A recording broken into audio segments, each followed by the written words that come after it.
Hello mga kawawmat, in this video lesson, we will discuss profit or loss.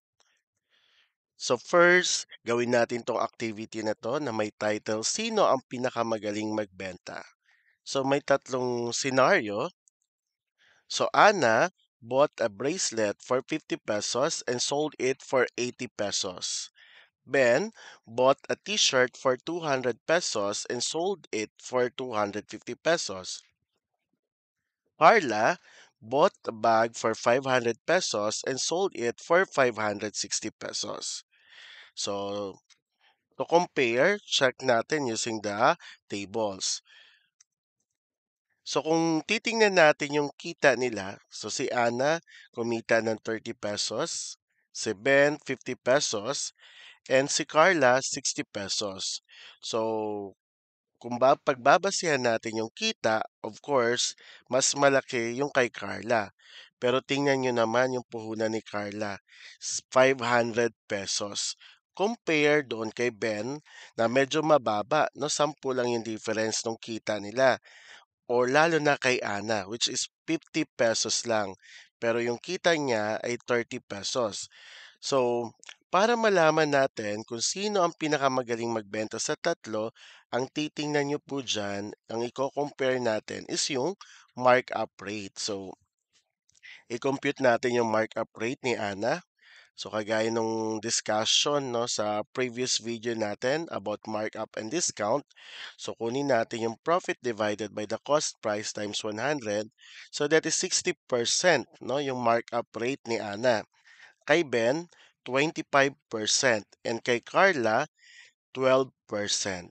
So, kung dito sa tanong kung sino ang pinakamagaling magbenta sa kanila, of course, si Ana.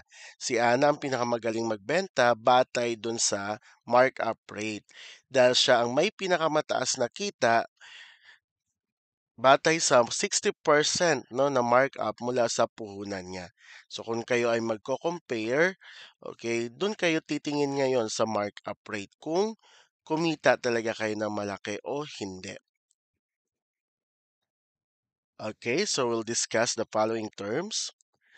Nababanggit naman to sa mga previous discussion natin. So cost price, that is the amount spent to buy or produce an item. Selling price, the amount at which the item is sold. Profit when you earn money from the sale. So loss when you lost money from the sale. So yung profit, okay, ito yung amount kung saan ah na-deduct na lahat, yung mga interest or yung mga expenses, okay, yung mga services, yung mga binabayad. So lahat ng gastusin na-deduct na. So yun yung profit. Kapag loss, of course, kapag mas mataas pa yung cost price o yung total cost price, yung mga pinuhunan mo at yung iba expenses, mas mataas pa dun sa kinita, of course, lugi ka dun. So what are the formulas? Okay, for profit or loss, para malaman natin kung kumita o nalugi ka, so you are going to subtract from selling price or the total sales minus the cost price. Lost, so kung makita natin na mas mataas pa yung total cost kesa sa revenue, so ibig sabihin nalugi ka. So the percentage profit, that is equal to the profit divided by the cost price multiplied by 100%. The percentage of loss, loss divided cost price times 100%. Okay, may tinatawag tayong break events. This is equal to the revenue is equal to total cost. So, ibig sabihin, kapag yung profit mo ay zero, ang ibig sabihin nun, balik puhunan lang, no? Kumbaga, balik puhunan lang. Hindi ka nalugi, hindi ka kumita, pero napagod ka. So, yun ang point, no? Sa dito. So, kapag siyempre wala kang kinita, pero nabalik naman yung puhunan mo, so, yan tinatawag natin break even. Okay, for example, Maria is the business of selling fabric softeners. She purchased 75 boxes of fabric softeners. So, each box costs 3,200 pesos and contains 40 bottles. She plans to sell each bottle at 120 pesos. So, ang kukunin natin dito, of course, kung magkano yung kinita niya. Tama? Okay, so first, let us compute the total cost. So meron siyang 75 boxes. Okay? So ang isang box nagkakahalaga ng 3,200 pesos. And then, so i-multiply natin yan 75 times 3,200. That is equal to 240,000. So, yan yung total cost niya, no? 240,000. Next.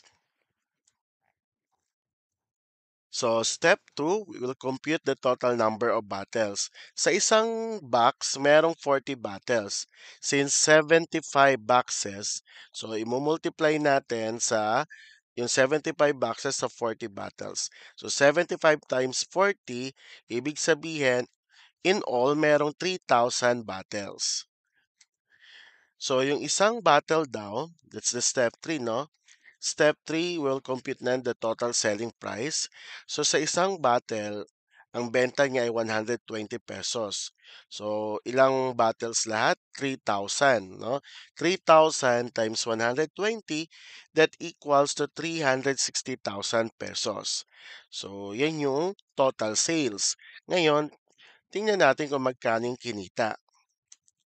Okay, so yung total sales minus the total cost. So yung total sales natin is 360,000 pesos minus the total cost, which is 240,000. So it that is equal to 120,000 pesos. So ibig sabihin si Maria, so ang expected na kikitain niya is 120,000 pesos. Next, Ella purchased four smartphone at 18,750 pesos each. She sold three smartphones to her friends at 18,500 pesos each, and the remaining one to her cousin at 18,000 pesos. So how much is Ella's total profit or loss? Of course, first, okay, since may apat na cellphone daw siyang binili, okay, ang halaga ng isang cellphone ay 18,750. Ngayon, naibenta niya yung tatlong cellphone sa halagang 18,500 at yung isang cellphone sa 18,000. Siguro dahil kamag-anak niya, medyo binabaan niya. So, titingnan natin kung kumita ba o nalugi si Ella. So, first, let us compute the total cost. Of course, yung apat na cellphone, yung bawat isa nun ay 18,750. So, 4 times 18,750, that is 75,000 pesos. Step 2, okay, compute the total sales. So, yung tatlong cellphone, binenta niya sa 18,500. So, yun ay 55,500 lahat. Tapos, yung pang-apat, binenta niya ng 18,000. So, 55,500 plus 18,000 is equal to 73,500. So, ito na yung total sales. Ngayon, ang tanong, kumita ba o nalugi si Ella? So, based dun sa na-compute natin, okay, compute natin. 73,500 minus 75,000. So, ibig sabihin, class, lugi. Okay? So, nalugi siya ng 1,500 pesos. So, si Ella had a loss of 1,500 pesos.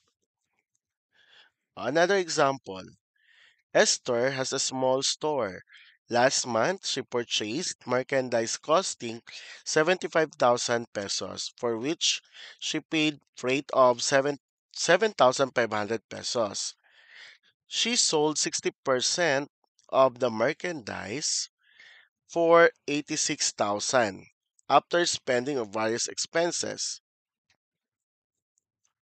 Okay, so again, pag sinabi nating freight, yan yung services kung saan ito yung mga dinadala no yung mga paninda mo or goods o yun yung tinatawag natin ngayon no yung mga services like for example yung mga Lala Move no yung ibabayad mo diyan.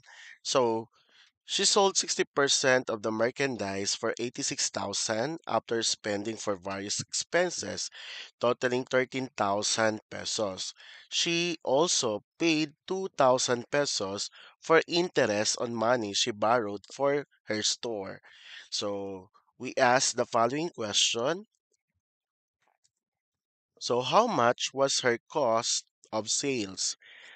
B. How much gross profit did she make? C. How much operating profit did she make? And last, what was her net profit? Okay, first, sagutan natin yung letter A. So, to answer that, we all know that kailangan niya magbayad ng 60% ng total merchandise for 86,000, no? Which is, that is what? 75,000 pesos. No? This is the total cost of merchandise.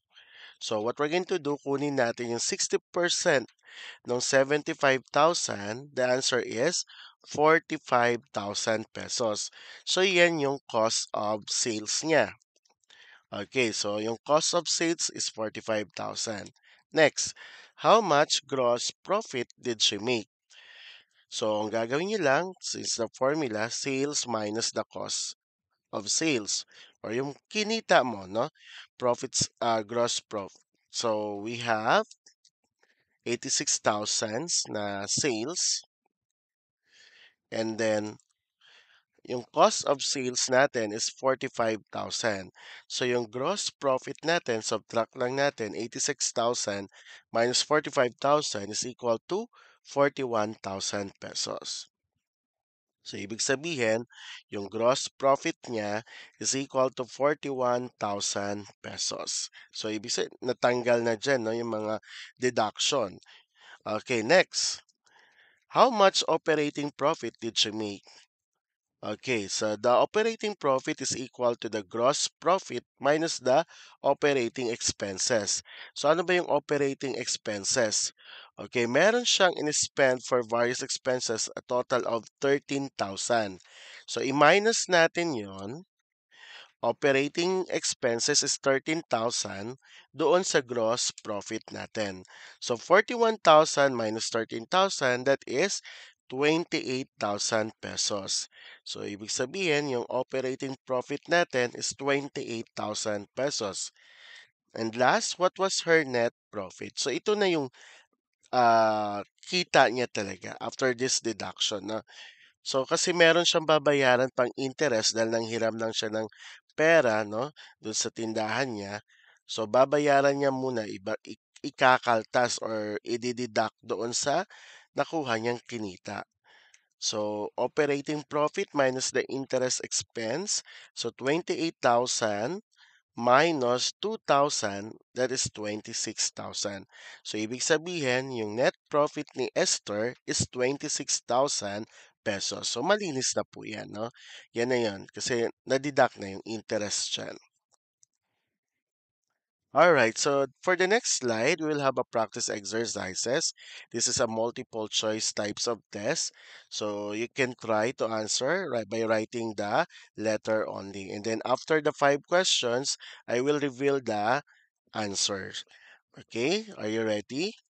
Okay, for number one, if the cost is 1,000 pesos and the selling price is 1,300 pesos, what is the profit? A, 200 pesos, B, 300 pesos, C, 1,000 pesos, D, 1,300 pesos.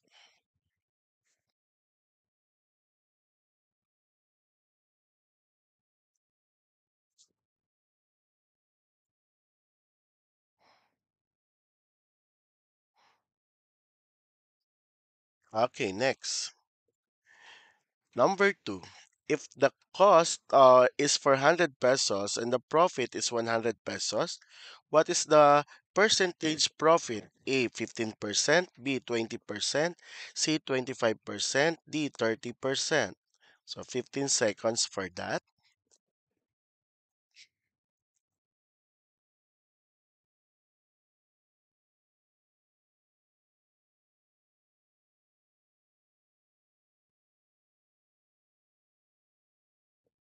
Okay, next, number three. A seller bought a bag at 800 pesos and sold it at 700 pesos. What is the result? A, 100 pesos, so profit 100 pesos. B, loss 100 pesos. C, profit 200 pesos. D, loss 200 pesos. 15 seconds starts now.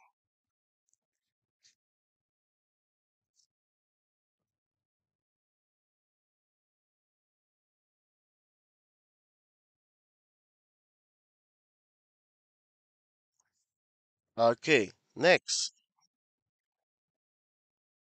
Number four.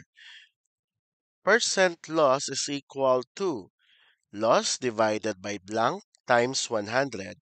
A, selling price. B, total cost. C, cost price. D, none. Okay, your 15 seconds starts now.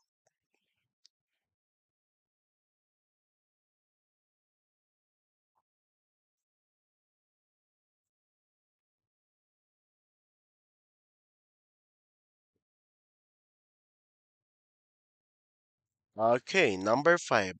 What is the profit if a cell phone was bought for 10,000 and sold for 11,500?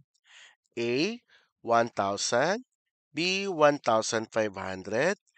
C, 2,000. D, 500. Your 15 seconds starts now.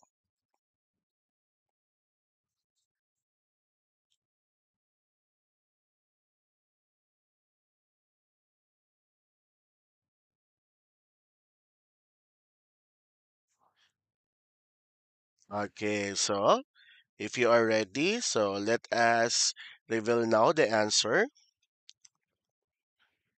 Okay, so for number one, the answer is boy. For number two, letter C. Number three, B. For B, 5B. So if you got perfect score, so congratulations. So you can share sa comment section natin. And if you got 2 and 1, so okay lang yun din. Pwede pa kayo mag-practice or you can search some practice exercises related dito sa topic na profit or loss. Okay, thank you for watching this video. I hope you learned something. So see you in the next video.